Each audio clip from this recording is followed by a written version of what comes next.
Hey guys, Benji D here from Get Fixed. In today's video, we're going to be talking about replacing the brake pads of the 2017 Ford Mustang EcoBoost. All the tools needed for this repair will be linked down in the video description below.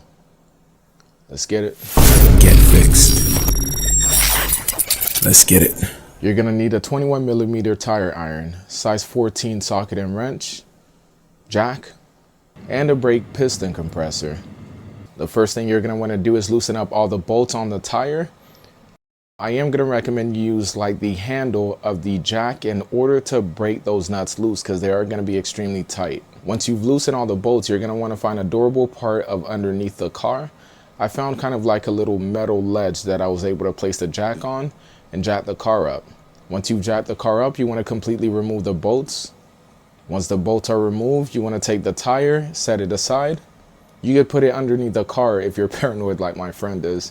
Now you want to take your size 14 socket and wrench, go behind the brake caliper.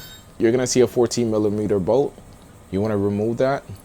Me personally, I just removed the top bolt, but if you want to, you can remove both the top and bottom. I was trying to be lazy to find a quicker way of doing it, but it ended up taking longer in the long run. So I do recommend you remove both the top and the bottom bolt for the caliper.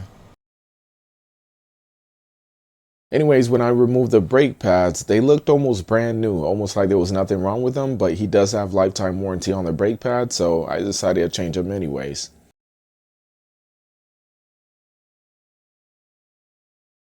You're also going to be removing the retention clips, so take them out.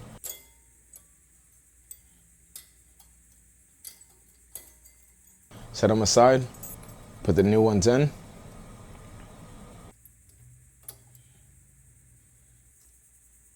I didn't put any brake grease in the front brake retentioners, but you're going to want to do that to prevent any type of brake noises or too much friction. Now you want to put the new brake pads in. You simply want to take the little nub and put it inside of the brake retentioner.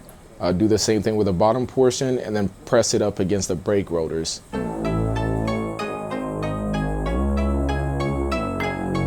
Do the same thing with the brake that goes in the back.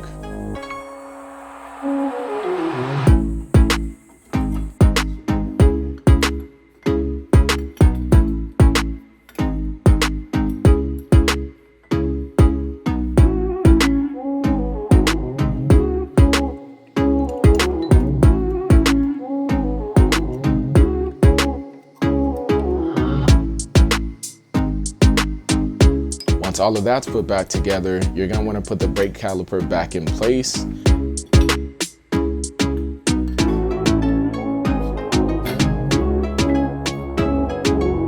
If you remove the bottom bolt, tighten up the bottom bolt.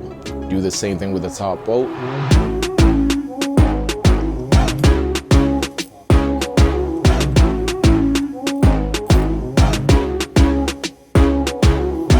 And then you want to put the tire back on.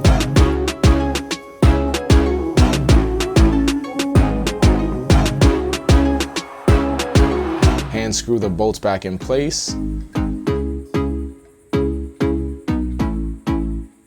Tighten it up a little bit with a tire iron.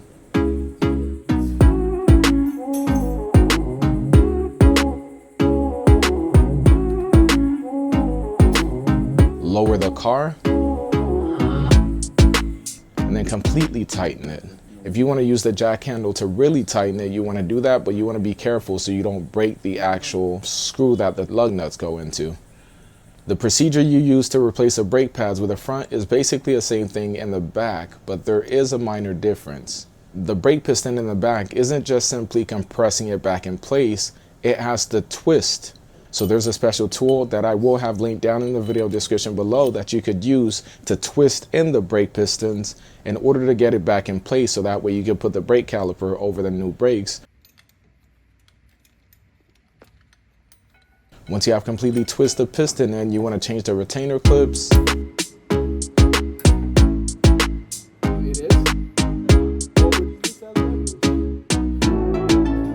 Swap out the brake pads.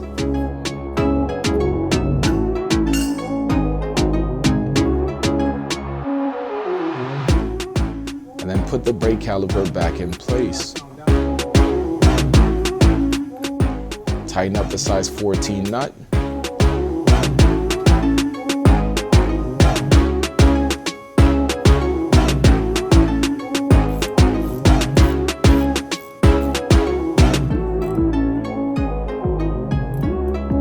and put the bolts back on.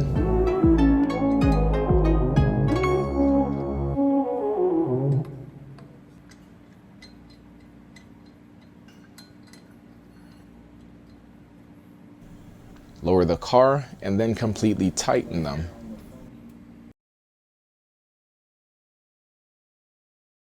And there you have it, guys. If you have any questions, be sure to let me know what it is down in the comments below.